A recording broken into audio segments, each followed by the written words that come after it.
بسم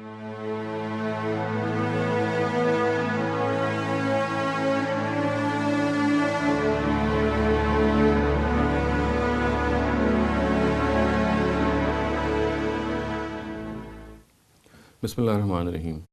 جہاد کے متعلق کی بات بلا خوف و تردید کہی جا سکتی ہے کہ اس زمانے میں وہ غالباً سب سے زیادہ غلط فہمیوں کا شکار اسلام کا حکم ہے جو سمجھا جاتا ہے۔ اس کے بارے میں جو مختلف غلط فہمیاں ہیں وہ نہ صرف مسلمانوں میں پائی جاتی ہیں بلکہ غیر مسلموں میں پائی جاتی ہیں۔ یہ کہا جا سکتا ہے کہ مسلمانوں کے اندر جو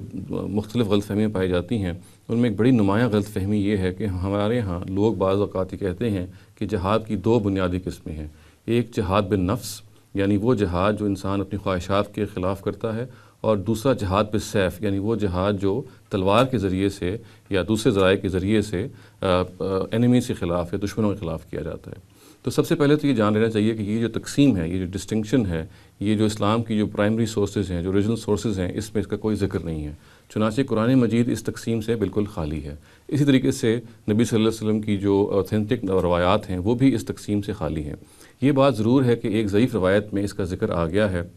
اور غالباً اسی کی بنیاد پہ یہ نوشن یا یہ غلط فہمی ہمارے ہاں بہت عام ہو گئی ہے کہ ایک جہاد بالنفس ہوتا ہے اور ایک جہاد بالقتال ہوتا ہے۔ بلکہ نہ صرف یہ، ایک مزید بات جو اس روایت میں بیان ہوئی ہے، جس کو ناصر الدین البانی صاحب نے، امام ابن تیمیہ نے، امام ابن حجر نے ضعیف قرار دیا ہے، وہ یہ ہے کہ جہاد بالنفس جو ہے وہ جہاد بالسیف سے افضل ہے۔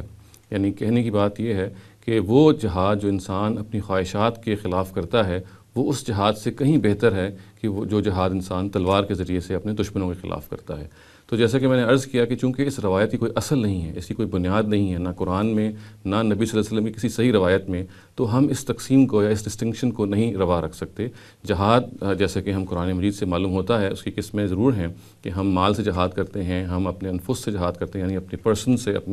اپنی جان کے ذریعے سے جہاد کرتے ہیں، مگر یہ بات کہ کون سا جہاد زیادہ افضل ہے دوسرے جہاد سے، اس کا کوئی تذکرہ بھی اوریجنل سورسز میں نہیں ہے۔ جہاد جو ہے کہ موقع کے لحاظ سے کیا جاتا ہے، بہت سارے وہ مواقع ہیں کہ جب ہم تلوار ہی کو پسند کریں گے اٹھانا جب اس کا موقع آ جائے گا، اور بہت سارے وہ مواقع ہیں جب ہم انفاق کے ذریعے سے اور دوسرے ذرائع سے اس عظیم فرض کو سر انجام دیں گے۔ تاہم یہ کہنا کہ جہاد بالنفس جو ہے وہ جہاد بالسیف سے افضل چیز ہے، اس کی کوئی بنیاد ہمیں دین کی بنیادی سورسز میں نہیں ملتی۔ اقول قولی ھذا واستغفر اللہ لی ولکم ولسائر المسلمین والمسلمات۔